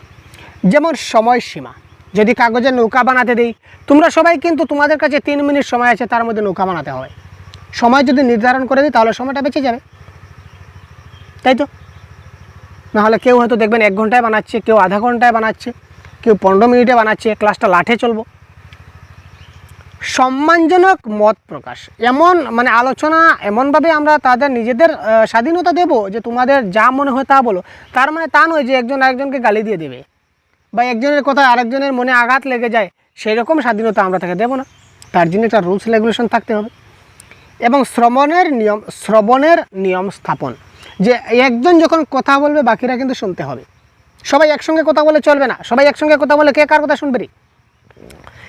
ক্লাসের একজন যখন কথা বলবে, আলোচনা ডিসকাশন মানে কি, সবাই আলোচনা করবে, সবাই নিজের মত দেবে, কিন্তু এক এক করে। একজনে যখন কথা বলবে তখন বাকিরা কিন্তু তোমরা সাইলেন্ট থাকবে, তার কথাটা শেষ হওয়ার পর আরও একজন কথা বলবে। এইভাবে আপনি নিয়ম করে দেবেন যে তুমি প্রথমে বলবে, তারপর তুমি বলবে, তারপর তুমি বলবে, তারপর তুমি বলবে, এই ধরনের একটা নিয়ম দিতে হবে। এবার শিক্ষকের ভূমিকা কী? শিক্ষকের উচিত আলোচনাকে দিক নির্দেশনা দেওয়া এবং বিষয় ভ্রষ্টতা রোধ করা। শিক্ষকের ভূমিকা হচ্ছে আলোচনাটা কোন দিকে যাচ্ছে, কোনো উল্টাপাল্টা মোড় নিচ্ছে না তো, সঠিক রাস্তায় যাচ্ছে তো আমাদের আলোচনা, এই দিকে তিনি দেখতে হবে। এবং যদি দেখা যায় যে না আমি তো যে টপিক আমি যে আলোচনা দিয়েছি ছাত্ররা তো আমার এই টপিক থেকে বাইরে চলে যাচ্ছে, তখন আপনি তাকে এখানে বেঁধে দেবেন যে না না না না আমি এই টপিক নয়, আমি তো ওই টপিক বলেছিলাম, তোমরা ওখানে কেন চলে গেলে, আবার ব্যাক টু দ্য পয়েন্টে চলে আসো। এইভাবে শিক্ষকের এখানে ভূমিকা রয়েছে। ছোট ছোট দল গঠন করতে হবে। ছোট ছোট দল গঠন করলে কি হবে, ম্যাক্সিমাম সব ছাত্রছাত্রীরা কিন্তু অংশগ্রহণ করতে পারে। বড় শ্রেণীকে ছোট ছোট দলে ভাগ করে আলোচনা সহজ করা। ঠিক আছে, একসঙ্গে যদি 50 জনের গ্রুপ করে দিই তাহলে কি করে হবে, সবাই হই হাল্লা করে, 5 জন 5 জন বা 4 জন 4 জন যদি গ্রুপ করি তাহলে সবাই মতামত দিতে পারবে, সবাই সবার কথাটা শুনতে পাবে, আলোচনাটা ভালো হবে। প্রশ্ন এবং উদ্দীপক ব্যবহার। বিভিন্ন চিন্তাশীল প্রশ্ন, যে এই টপিক থেকে তোমাদের কী মনে হয়, তোমরা প্রশ্ন করো তো যে এটা কেন হলো, কী করে হলো, এই ধরনের যে অদ্ভুত অদ্ভুত প্রশ্ন তোমরা নিজে নিজে বের করো, এবং তারা নিজেরাই নিজে কিন্তু উত্তর দেবে। প্রশ্ন করবে তারাই, কিন্তু উত্তরও কিন্তু তারা দেবে। আর যদি কোনো উত্তর যদি তাদের জানা না থাকে তাহলে শিক্ষক তাদের উত্তরদানে সাহায্য করবেন, যাতে করে তারা বাস্তব উদাহরণ দিয়ে আলোচনা শুরু করা যায়। সকলের অংশগ্রহণ নিশ্চিত করা। এখানে শিক্ষকের একটা বিরাট কর্তব্য হচ্ছে, বিশেষ কর্তব্য কি, সকলের অংশগ্রহণ নিশ্চিত করতে হবে। দেখতে হবে যে সব ছাত্ররা আমার এখানে অংশগ্রহণ করছে কিনা না, পার্টিসিপেট করছে কিনা না। অনেক ক্লাসে আছে যে লাজুক ছাত্র আছে কিংবা নীরব শিক্ষার্থী আছে, তাদেরকে উৎসাহিত করতে হবে যে এই তোমরা করতে হবে, কিন্তু দেখো তারা কি মজা পাচ্ছে, আনন্দ পাচ্ছে, তাই না, তুমিও করো, দেখবে কত মজা লাগবে, কত আনন্দ লাগবে, ঝলক দিকলা যা। তাদের কি করতে হবে, একটা আনন্দ মজা দিতে হবে। আচ্ছা, আলোচনা পদ্ধতি এবং বক্তৃতা পদ্ধতি আমরা আলোচনা করলাম, বোঝা গেল। কিছু সমস্যা আছে, আমি আবার বলছি, যদি কোনো সমস্যা থাকে টপিকগুলোর মধ্যে তাহলে কমেন্ট বক্সে আমাদের জানাবেন। এবং আমরা একটা অ্যাপ লঞ্চ করেছি যার নাম হচ্ছে সহজগুরু অ্যাপ। আপনি প্লে স্টোর থেকে সহজগুরু অ্যাপ ডাউনলোড করে আমাদের কোর্সে জয়েন হয়ে গেলে আপনি এই পিডিএফটা পেয়ে যাবেন, কিন্তু পিডিএফটা আপনি পড়তে পারবেন। ঠিক আছে, পিডিএফটা পড়তে পারবেন আপনি এই অ্যাপের মাধ্যমে। ঠিক আছে ভাই, যদি পিডিএফটা চান তাহলে অবশ্যই আমাদের অ্যাপটা ডাউনলোড করে আপনি পিডিএফটা পড়তে পারবেন। আর সম্পূর্ণ ক্লাসটা অবশ্যই দেখলে আপনার পিডিএফটা পড়া লাগবে না। ক্লাস দেখার সঙ্গে সঙ্গে আমরা শুধু এখানে যা লেখা আছে আমরা শুধু তা বলছি না, আর অনেক কিছু জিনিস আপনাদেরকে, ছোট ছোট জিনিস আপনাদেরকে বুঝিয়ে দেওয়ার চেষ্টা করছি। আশা করি আপনারা বুঝতে পারছেন। আর যদি কোনো পয়েন্টে যদি কোনো সমস্যা থেকে থাকে যে আপনারা বুঝতে পারেননি, সমস্যা হয়, তাহলে কমেন্ট বক্সে অবশ্যই আমাদের জানান। আমরা পরবর্তী ক্লাসে কিংবা কমেন্টের মাধ্যমে আপনার সেই প্রশ্নগুলোর উত্তর দেওয়ার চেষ্টা করব, বুঝিয়ে দেওয়ার চেষ্টা করব। ঠিক আছে, ক্লিয়ার? দুটা আমরা গেলাম, দুটা কেমন হলো বলুন তো? ক্লিয়ার হলো দুইটা টপিক? তো এবার আমরা দেখব প্রদর্শন পদ্ধতি বা ডেমনস্ট্রেশন মেথড। ডেমনস্ট্রেশন মানে কি এবার আমরা একটু দেখি। ডেমনস্ট্রেশন মানে হচ্ছে প্রদর্শন। আচ্ছা, প্রদর্শন মানে কি? প্রদর্শন করা, প্রদর্শন মানে কি? দেখা, দেখে দেখে শেখা। দেখে দেখে বলতে কি আমি নকল করা না, কোনো কিছু দেখে তারপর ওই জিনিসটা দেখে শেখা। আমি কোনো কিছু জিনিস আমার সামনে ছিল, ওই জিনিসটা দেখলাম, দেখার পর ওই জিনিস সম্বন্ধে আমি শিখলাম, দ্যাট ইজ কল্ড প্রদর্শন। যেমন আমার সামনে একটা রাস্তা আছে, আমি যেখানে বসে আছি এবারে আমার সামনে একটা রাস্তা আছে, ওই রাস্তাটা আমি দেখলাম, রাস্তার দিকে একটা গাড়ি আসছে, গাড়ি যাচ্ছে, কিছু মানুষ যাতায়াত করছে। তো এটা থেকে আমি কি শিখলাম? যে মানুষ রাস্তার শুধু বাম পাশেই হাঁটে, নিজের বাম পাশ দিকে গাড়ি যায়, এবং এই বাম পাশের যে ফুটপাত আছে ওই ফুটপাতে কিন্তু মানুষ হেঁটে যাচ্ছে, কেউ কিন্তু ডান সাইডে যাচ্ছে না। ঠিক আছে, যেখানে স্পিড ব্রেকার থাকবে সেখানে একটু গাড়ি ব্রেক করতে হবে। এই জিনিসগুলো আমি শিখলাম, এই যে রাস্তাটা দেখে কিন্তু এই জিনিসগুলো আমি এবার শিখলাম। তাই এটাকে প্রদর্শন পদ্ধতি, ডেমনস্ট্রেশন হতো। আরও আছে, আমরা ক্লিয়ার করছি। প্রদর্শন পদ্ধতি বা ডেমনস্ট্রেশন মেথড হচ্ছে শিক্ষণের একটি কার্যকর পদ্ধতি, যেখানে শিক্ষক বা বিশেষজ্ঞ কোনো বিষয়, প্রক্রিয়া, দক্ষতা বা ধারণা ব্যবহারিকভাবে দেখান, মানে তিনি সেটা ব্যবহার করে দেখান, যে এই দেখো, মানে প্রমাণিক, একটা প্রমাণ সহকারে তিনি দেখান বা প্রদর্শন করেন, যাতে শিক্ষার্থীরা সরাসরি পর্যবেক্ষণের মাধ্যমে শিখতে পারে। ঠিক আছে, শিক্ষক সেই জিনিসটা যেটা দেখাবেন, যাই কিছু শিক্ষক দেখান না কেন, সেটা একদম ব্যবহার করে দেখাবেন, যে ওই জিনিসটা ওই হচ্ছে ব্যবহার, এই জিনিসটাকে এইভাবে ব্যবহার করতে হয়, যাতে করে শিক্ষার্থীরা সরাসরিভাবে পর্যবেক্ষণের মাধ্যমে তারা কি করতে পারে, শিখতে পারে। তার কিছু বৈশিষ্ট্য কি, যেমন ধরো দেখে নিই আমরা। এক নম্বর হচ্ছে ব্যবহারিক উপস্থাপনা। শিক্ষক কোনো কাজ বা কোনো কিছু পরীক্ষা বলতে আমরা যে এক্সাম দিচ্ছি এই পরীক্ষা নয় কিন্তু ভাই, সায়েন্টিফিক পরীক্ষার কথা বলছি। সায়েন্টিফিক পরীক্ষা বুঝলেন তো, সায়েন্টিফিক পরীক্ষা। তারপর প্রক্রিয়া বা দক্ষতা সরাসরি প্রদর্শন করেন। ঠিক আছে, যে কোনো কাজ সরাসরি তিনি কাজটা করে দেখালেন, যে এই দেখো আমি এইভাবে কাজটা করলাম, তোমরা ওইভাবে করো। ঠিক আছে, যে কোনো পদ্ধতি, যে এই কাজটা এইভাবে হচ্ছে না তো কোনো ব্যাপার নয়, দেখো আমি ওইভাবে করে দিচ্ছি তোমাদের। ঠিক আছে, এই ক্লাসটা এইভাবে হচ্ছে না, এই কাজটা ঠিক আছে, চলো আমি অন্য একটা উপায়ে তোমার করে দিচ্ছি। তারপর সঙ্গে সঙ্গে তিনি অন্য একটা পদ্ধতিতে করে দিলেন, অন্য একটা প্রক্রিয়ায় তিনি করে দিলেন, যেটা ছাত্ররা সামনে করলেন এবং ছাত্ররাও আপনার সঙ্গে সঙ্গে তার পরবর্তীতে সেটা করে নিল, যার ফলে শিখে নিল। সরাসরি প্রদর্শন করেন। পর্যবেক্ষণ ভিত্তিক, শিক্ষার্থীরা দেখে এবং শুনে শেখে, কখনো কখনো হাতে কলমে অংশ নেয়। ঠিক আছে, যেমন আমরা যদি অঙ্ক করতে যাই, তাহলে অঙ্ক করতে গেলে আমরা কি করতে পারি, আমাদের দেশলাইয়ের কাঠি ব্যবহার করতে পারি। ছোটো ক্লাসে আমরা ম্যাথস করাতে দেশলাইয়ের কাঠি ব্যবহার করতে পারি, বা পাথরের গুটি আমরা ব্যবহার করতে পারি। ঠিক আছে, এখানে দেখো কয়টা গুটি আছে, এখানে আছে 4টা গুটি, 1 2 3 4, এরপর হচ্ছে পাথরের গুটি, এখানে আরও 2টা গুটি আছে। এই 4টা গুটি আর এই 2টা গুটি কি হয়ে গেল, এই 2টা গুটি মিলে কয়টা গুটি হয়ে গেল, এখানে দেখো তো কটা গুটি হয়ে গেল, এখানে হয়ে গেল 6টা গুটি। তার মানে এই দুইটা কী করলাম আমরা, একসঙ্গে মিলালাম, একসঙ্গে মিশালাম। তো একসঙ্গে যখন মিশাবো সেটাকে কি বলা হয়, যোগ বলা হয়। এইভাবে তোমরা এখানে 3টা গুটি যদি থাকে, এখানে 2টা গুটি থাকে, সব কটা মিলাও তো দেখি কয়টা হয়। অর্থাৎ শিক্ষক একবার কিন্তু করে দেখিয়েছেন ব্যবহার করে পদ্ধতিটা, তারপর তিনি ছাত্রকে বলছেন যে আমি এটা করলাম, এবার তোমরা করো। ঠিক আছে ভাই, তো শিক্ষার্থীরা দেখে শিখলো, শুনে শিখলো এবং কখনো কখনো হাতে কলমে অংশ নিল। মানে কি, এই যে শিক্ষার্থীরা নিজেও এইভাবে 3টা গুটি হাতে নিল, তারপর আরও 2টা গুটি হাতে নিল। আমি তো এবার খাতায় আঁকছি, দেখাতে পারছি না, তো শিক্ষার্থীরা কী করলো, হাতে নিল, নিয়ে তারা কী করলো, গুটিগুলো গণতে শুরু করলো। তারপর দেখি দৃশ্যমান এইডসের ব্যবহার। কিছুটা দৃশ্যমান জিনিস, যেগুলো মডেল, যন্ত্রপাতি, চার্ট, ভিডিও কিংবা সরঞ্জাম ব্যবহার করা উচিত। শিক্ষক নির্দেশিত, শিক্ষক প্রধান ভূমিকা পালন করেন, তবে শিক্ষার্থীদের প্রশ্ন বা অংশগ্রহণ সুযোগ থাকতে হবে। প্রদর্শন পদ্ধতিতে শিক্ষক বেশিরভাগ সময় তিনি কী করেন, তিনি প্রথমে দেখান, যে কোনো জিনিস তিনি প্রথমে দেখাবেন বা পর্যবেক্ষণ করাবেন, তারপর ছাত্ররা করবে। তবে শিক্ষার্থীদের প্রশ্ন করার সুযোগ থাকতে হবে, যদি কোনো জিনিসে তারা যদি না বুঝে তাহলে সেটা যেন সে প্রশ্ন করতে পারে।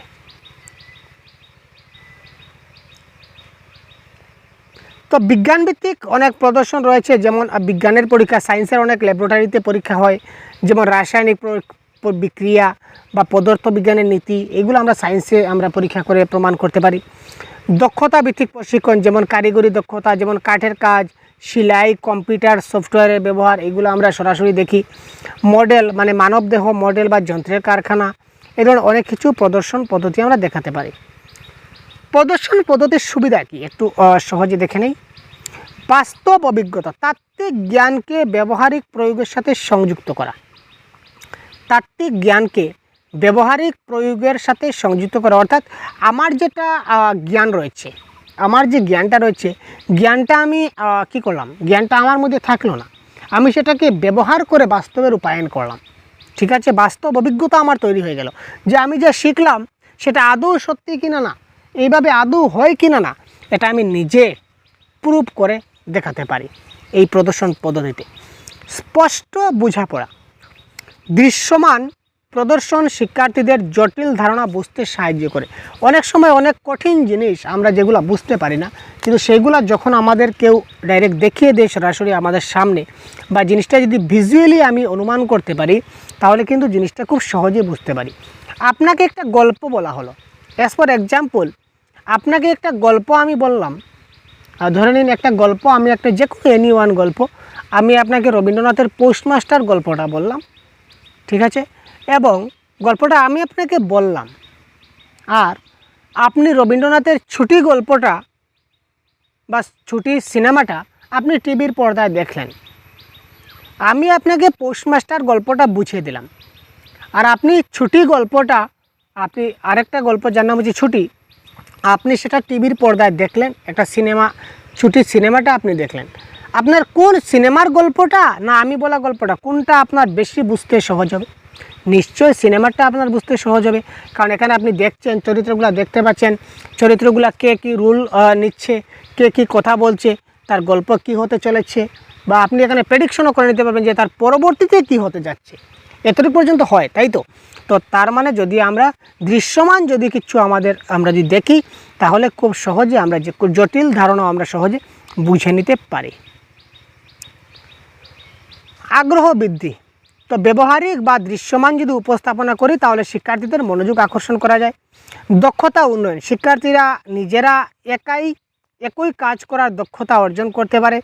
স্মরণ শক্তি বৃদ্ধি হয়, অর্থাৎ দেখে শেখা তথ্য দীর্ঘস্থায়ী মনে থাকে। ঠিক আছে, যখন আমরা দেখে দেখে শিখবো, এই যে বললাম যে টিভির পর্দায় আপনি যদি কোনো সিরিয়াল দেখুন কিংবা যদি কোনো সিনেমা দেখুন, তাহলে কিন্তু সেটা কিন্তু অনেক দিন পর্যন্ত মাথায় থাকবে। সেই রকম যদি সায়েন্সের কোনো যদি আপনি প্র্যাকটিক্যালি যদি সায়েন্সের কোনো এক্সপেরিমেন্ট করে থাকেন, সেটা কিন্তু আপনি সহজে ভুলবেন না। ঠিক আছে, oxygen, carbon dioxide, nitrogen, phosphorus কী কী রয়েছে সবগুলো একসঙ্গে মিলালে কি হবে, বা কোনটার সঙ্গে কি মিলালে কোন বিক্রিয়া ঘটবে। ঠিক আছে ভাই, যখন আপনি প্র্যাকটিক্যালে যখন করবেন তখন কিন্তু সেটা কি হয়ে যাবে, আপনার অনেক বেশি মনে থাকবে।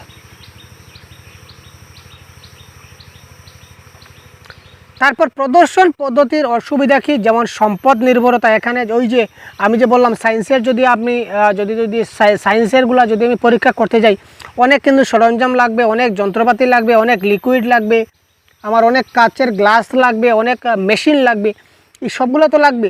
তো সবসময় সব জিনিসটা হয়তো আমাদের কাছে নাও উপলব্ধি থাকতে পারে, যার ফলে প্রদর্শন পদ্ধতি আমরা করতে নাও পারতে পারি। সময় সাপেক্ষ, এগুলা প্রদর্শনের প্রস্তুতি, এই জিনিসপত্রগুলো রেডি করতে কিংবা এগুলা বাস্তবায়ন করতে সময় লাগে। যেমন রাসায়নিক বিক্রিয়া কিন্তু আমি দেওয়ার সঙ্গে সঙ্গে হয় না, কিছু সময় সেগুলোকে, অনেক কিছু জিনিস আছে যেগুলোকে কিছু সময় রাখতে হয়, তারপর তার প্রমাণ আমরা দেখতে পারি, তাই তো। তারপর সীমিত অংশগ্রহণ, শিক্ষার্থীরা প্রধানত পর্যবেক্ষণ হন এবং সক্রিয় অংশগ্রহণ কম থাকে। ঠিক আছে,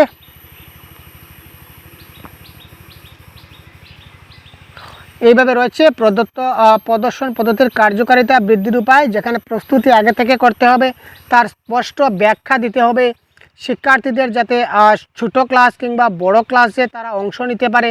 ছোট কাজ হোক বা বড় কাজ হোক, তারা কী করতে পারে, যাতে তারা অংশগ্রহণ নিতে পারে বা উৎসাহিত হয়, এদিকে আমাদের শিক্ষকরা দেখতে হবে। তারপর বড় শ্রেণীতে প্রজেক্টর কিংবা ক্যামেরা ব্যবহার করে প্রদর্শন সবার সামনে দৃশ্যমান করা। বড় ক্যামেরা নাও থাকতে পারে, বড় আমাদের ডিজিটাল বোর্ড নাও থাকতে পারে, তাই বড় ক্লাসে আমরা কি করে দেখাবো। ছোট যদি ক্লাস হয় তাহলে পাঁচজন করে দেখাতে অনেক সময় যাবে। যাই হোক, এইগুলো অনেক কথা রয়েছে এই টপিকের ভিত্তিতে। নেক্সট হচ্ছে আরোহী পদ্ধতি বা ইন্ডাকটিভ মেথড যাকে বলা হয়।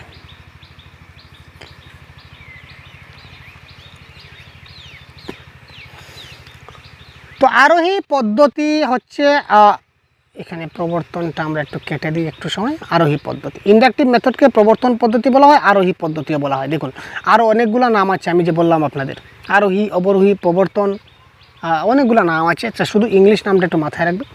তো আরোহী পদ্ধতি হলো শিক্ষণের একটি শিক্ষার্থী কেন্দ্রিক পদ্ধতি। আরোহী পদ্ধতি বা ইন্ডাকটিভ পদ্ধতি হচ্ছে শিক্ষণের একটা শিক্ষার্থী কেন্দ্রিক পদ্ধতি, যেখানে শিক্ষার্থীদের নির্দিষ্ট উদাহরণ, তথ্য বা পর্যবেক্ষণ থেকে শুরু করে সাধারণ নীতি নিয়ম সিদ্ধান্তে পৌঁছানোর সুযোগ করে দেওয়া হয়। তো এই পদ্ধতিতে আমরা কি করি, এক্সাম্পল টু রুল, প্রথমে শিক্ষার্থীদের কিছুটা এক্সাম্পল দিই, তারপর আমরা কি করি, একটা নিয়মে যাই। যেমন তাকে আমরা কি করলাম, একটা গরু দেখালাম, অ্যাজ ফর এক্সাম্পল। একটা শিক্ষার্থীকে আমরা একটা গরুর উদাহরণ দিলাম, যে এই দেখো তোমার সামনে এই যে গরু আছে, এটা গরুর রং কি, এটা গরুর রং স্যার কালো রং। এটা দেখছো পাও কয়টা, 4টা। একটু দূর নিয়ে গেলাম শিক্ষার্থীকে, দেখো তো এই গরুর রং কি, স্যার এই গরুর রং তো সাদা।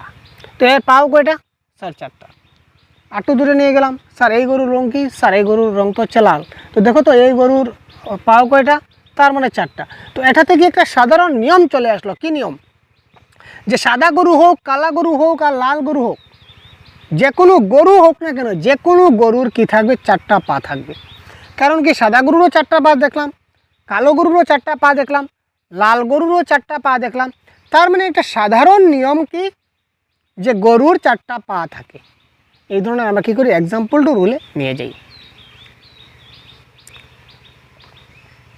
এই দেখুন আরোহ পদ্ধতির বৈশিষ্ট্যটা কি, প্রথমে নির্দিষ্ট থেকে নির্দিষ্ট, প্রথমে ডেফিনিট, ওই যে ডেফিনিট একটা গরু মানে ডেফিনিট, লাল গরু, এটা কি গরু, লাল গরু, এটার পাও কয়টা, 4টা, ডেফিনিট।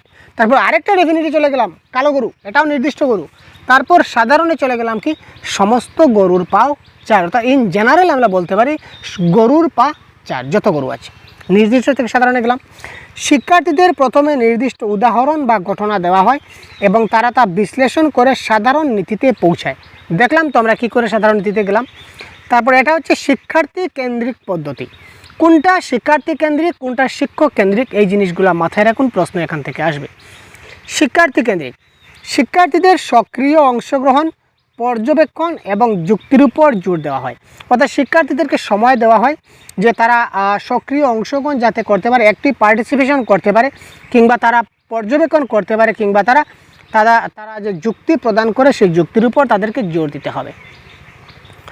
তারপর হচ্ছে অনুসন্ধানমূলক, শিক্ষার্থীরা নিজেরা প্রশ্ন করে, তথ্য বিশ্লেষণ করে, আবার সিদ্ধান্তে পৌঁছায়। শিক্ষার্থীরা নিজেরাই কিন্তু করে, একে অপরের মধ্যে আলোচনা পদ্ধতির মতো। এখানে দেখলাম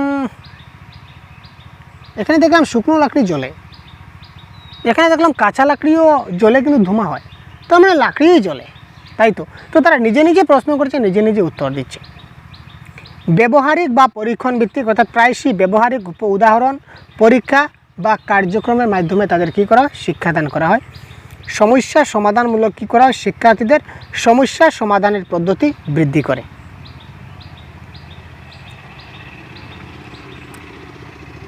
আরোহী পদ্ধতির ধাপ, কী কী ধাপ রয়েছে আমরা দেখি। উদাহরণ বা তথ্য উপস্থাপন, শিক্ষক শিক্ষার্থীদের নির্দিষ্ট উদাহরণ, ঘটনা বা তথ্য প্রদান করে। এই ক্ষেত্রে কী করে, প্রথমে শিক্ষার্থীদের কী করা হয়, ঘটনা বা তথ্য প্রদান করা হয় একটা উদাহরণের মাধ্যমে। তারপর তারা কী করে, উদাহরণগুলো পর্যবেক্ষণ করে, মানে উদাহরণগুলো খুব ভালো করে বোঝার চেষ্টা করে এবং তাদের মধ্যে মিল বা নিদর্শন খুঁজে বের করে। এই যে আমি একটু আগে যে গরু দিয়ে আপনাকে দিলাম, এখানে মিল কোথায়, অনেক জায়গায় মিল আছে, অনেক জায়গায় মিল আছে। কোথায় মিল, যে গরুর 4টা পা, এটা মিল। গরুর একটি লেজ, এটাও মিল। গরুর 2টি কান, এটাও কিন্তু মিল, তাই তো। মিল নয় কি না স্যার, গরু তো বিভিন্ন কালারের হয়, শুধুমাত্র এক কালারের গরু হয় না, ঠিক আছে না। তো এই দেখুন এটা হচ্ছে অমিল। অর্থাৎ সেই সবগুলা উদাহরণগুলা পর্যবেক্ষণ করে এবং বিশ্লেষণ করে তারা কী করতে পারে, একটা সাধারণ তথ্যে তারা যেতে পারে, একটা নির্দিষ্ট জায়গায় তারা যেতে পারে এবং সেই জিনিসটা এই নিদর্শনটা তারা খুঁজে বের করতে পারে। সাধারণীকরণ মানে ওই যে জেনারেলাইজেশন, তারা কী করতে পারে, সবগুলা জিনিস পর্যবেক্ষণ করে একটা সাধারণ নীতি বা নিয়ম তৈরি করতে পারে। যাচাই বা প্রয়োগ, শিক্ষার্থীরা তাদের সিদ্ধান্ত অন্য উদাহরণে প্রয়োগ করেও যাচাই করতে পারে। একটা সিদ্ধান্ত নিল যে গরুর 4টা পা থাকে, এবার তারা দেখলো যে গরুর 4টা পা থাকে, তার মানে গরু তো একটা প্রাণী, ঠিক আছে, তৃণভোজী প্রাণী। তার মানে তৃণভোজী প্রাণী আর কি আছে, তৃণভোজী প্রাণী আছে ছাগল, তার মানে ছাগলটা আমি একবার দেখে নিই। তারপর সে ছাগলগুলো দেখলো যে না, ছাগলেরও 4টি পা আছে, তার মানে না স্যার, গরুর যেমন 4টা পা আছে, ছাগলেরও তেমনি 4টা পা আছে। তার মানে তারা একটা অন্য উদাহরণ প্রয়োগ করে তারা জিনিসটা যাচাই করলো, তারা সিদ্ধান্তটাকে বহাল রাখলো, ঠিক আছে। তারপর তারা একটা সিদ্ধান্তে পৌঁছলো, যেটা বললাম। তো আরোহী পদ্ধতির সুবিধা কি, এখানে সক্রিয় অংশগ্রহণ আছে, অ্যাক্টিভ পার্টিসিপেন্ট রয়েছে, শিক্ষার্থীরা নিজেরা চিন্তা করে এবং বিশ্লেষণ করে শেখে, যা শেখাকে আরও গভীর করে। দীর্ঘস্থায়ী শিক্ষা, অর্থাৎ নিজে আবিষ্কারের মাধ্যমে শেখা তথ্য মনে থাকে, তারা নিজে যখন আবিষ্কার করছে তখন তারা যে জিনিসটা শিখছে এটা তারা মনে আছে। সমালোচনামূলক চিন্তা, শিক্ষার্থীদের বিশ্লেষণ, যুক্তি ও সমস্যার সমাধানের দক্ষতা বৃদ্ধি পায়, সমালোচনামূলক চিন্তা করতে পারে। আগ্রহ বৃদ্ধি, অর্থাৎ তারা ব্যবহারিক উদাহরণ বা অনুসন্ধান শিক্ষার্থীদের আগ্রহ বাড়াবে। বাস্তব প্রয়োগ, শিক্ষার্থীদের শিক্ষা নীতিগুলি বাস্তব জীবনে তারা প্রয়োগ করতে পারে, এটাও দেখলাম, আমরা দেখেছি। তো আরোহী পদ্ধতির অসুবিধাগুলো কী দেখুন, এটা একটু সময় সাপেক্ষ, অর্থাৎ প্রতিটা ধাপে একটু বেশি সময় দিতে লাগে। অর্থাৎ আমি যদি গরু দিয়ে উদাহরণ যদি দিলাম, তাহলে গরু যদি আমার এখানে, আমি যেখানে বসে আছি এখানে আছে, যদি কোনো শহরাঞ্চলে হয় তো গরু দিয়ে উদাহরণ দিতে গেলে তাকে অনেক দূর দূর আমাকে নিয়ে যেতে হবে, ঠিক আছে। এটা সময় সাপেক্ষ এবং ব্যয়বহুল। বিশেষ করে বড় শ্রেণীতে আমার অনেক সময় লাগে প্রত্যেকটা ধাপে, অর্থাৎ সিচুয়েশনটা ক্রিটিক্যাল থাকে, তো বুঝতে অনেক সমস্যা থাকে, তাই জিনিসগুলো অনেক সময় লাগে প্রত্যেকটা জিনিস এক্সামাইন করতে বা উদাহরণ দিতে। শিক্ষার্থীদের মধ্যে ভিন্নতা থাকে, এই শিক্ষার্থীদের মধ্যে সব শিক্ষার্থী কিন্তু সমান ট্যালেন্টেড হয় না, সব শিক্ষার্থী সমানভাবে জিনিসটা বিশ্লেষণ করতে পারে না বা অংশগ্রহণে তথ্য দক্ষ নাও হতে পারে। এক্ষেত্রে শিক্ষকের দক্ষতা প্রয়োজন। শিক্ষককে সঠিকভাবে উদাহরণ নির্বাচন ও আলোচনা পরিচালনা করতে হবে। শিক্ষকের দক্ষতা প্রয়োজন আছে, শিক্ষককে সঠিকভাবে উদাহরণ নির্বাচন করতে হবে এবং আলোচনা পরিচালনা করাতে হবে। বিষয় ভ্রষ্টতার ঝুঁকি, শিক্ষার্থীদের আলোচনা বা মূল বিষয় থেকে সেগুলো সরে যেতে পারে। যদি আমরা আগের মতো যে আমরা যদি বেশি সেই জিনিসগুলো নিয়ে আমরা ডিসকাশন উদাহরণ দিতে থাকি, তাহলে এক জিনিস থেকে অন্য জিনিস সামনে চলে যেতে পারি। এখানে অনেকগুলো উদাহরণ দেওয়া আছে, এগুলো আপনারা PDF দেখলে আপনারা পড়ে নিতে পারবেন। ঠিক আছে, এখানে গণিতের একটা উদাহরণ দিয়েছে, কি এটা আমরা একটু দেখে নিই, মজার বিষয় হবে। প্রথমে ধাপ 1, আমরা ধাপ বলেছিলাম, প্রথমে কী হবে, শিক্ষক বিভিন্ন ধরনের ত্রিভুজ যেমন সমবাহু, সমদ্বিবাহু বা বিষমবাহু ত্রিভুজগুলো কী করবেন, কাগজে কেটে শিক্ষার্থীদের দেন। এটা হচ্ছে ধাপ 1। ধাপ 2, শিক্ষার্থীদের প্রতিটি ত্রিভুজের কোণ পরিমাপ করেন এবং 3টি কোণের সমষ্টি নির্ধারণ করেন। প্রত্যেকটা সমবাহু ত্রিভুজ বলুন বা সমদ্বিবাহু ত্রিভুজ বলুন বা বিষমবাহু ত্রিভুজ বলুন, তিনি বললেন যে প্রত্যেকটা ত্রিভুজের তোমরা কী করো, কোণ পরিমাপ করো এবং 3টা কোণের সমষ্টি কাউন্ট করো। শিক্ষার্থীরা লক্ষ্য করলেন যে প্রতিটা ত্রিভুজের কোণের মাপ 180 ডিগ্রি। ঠিক আছে, স্টেপ 3, যে সমবাহু হোক, বিষমবাহু হোক বা সমদ্বিবাহু হোক, প্রত্যেকটা ত্রিভুজের কোণের সমষ্টি প্লাস করলে কি হয়, 180 ডিগ্রি হয়, যে কোনো ত্রিভুজ হোক। তো 4 নম্বর ধাপে কি রয়েছে, শিক্ষার্থীরা অন্য ত্রিভুজে এই নীতি যাচাই করবে। কি করবে স্যার, যে কোনো ত্রিভুজ হোক, সেটা সমবাহু, সমদ্বিবাহু, যে কোনো হোক, আমরা দেখা দরকার নাই, আমরা 3টা কাউন্ট করবো এবং 180 ডিগ্রি হবে, অর্থাৎ যে কোনো ত্রিভুজের 3টি কোণের সমষ্টি 180 ডিগ্রি। ফলাফল কি, শিক্ষার ফলাফল কি, যে শিক্ষার্থীরা নিজেরাই বুঝতে পারলো যে ত্রিভুজের 3টা কোণের সমষ্টির নীতি তারা আবিষ্কার করে দিল, যে ত্রিভুজের 3টা কোণের সমষ্টি 180 ডিগ্রি হবে। ঠিক আছে, তো এই ছিল আমাদের কি আরোহী পদ্ধতি। তো আরোহী পদ্ধতির আরও কিছু কার্যকারিতা বৃদ্ধির উপায় রয়েছে, যেমন প্রাসঙ্গিক উদাহরণ, তাদের প্রসঙ্গভিত্তিক উদাহরণগুলো দেই, তাহলে আমরা বৃদ্ধি করতে পারি। স্পষ্ট নির্দেশনাটা ক্লিয়ার দিতে হবে। যেমন ত্রিভুজে আছি, তো ত্রিভুজে থাকতে থাকতে যদি আমি বর্গে চলে যাই বা আমি চতুর্ভুজে চলে যাই, তাহলে কিন্তু ত্রিভুজের কনসেপ্টটা আমার ক্লিয়ার হলো না। আজকে ত্রিভুজ করাচ্ছি মানে আজকে ত্রিভুজ করাবো।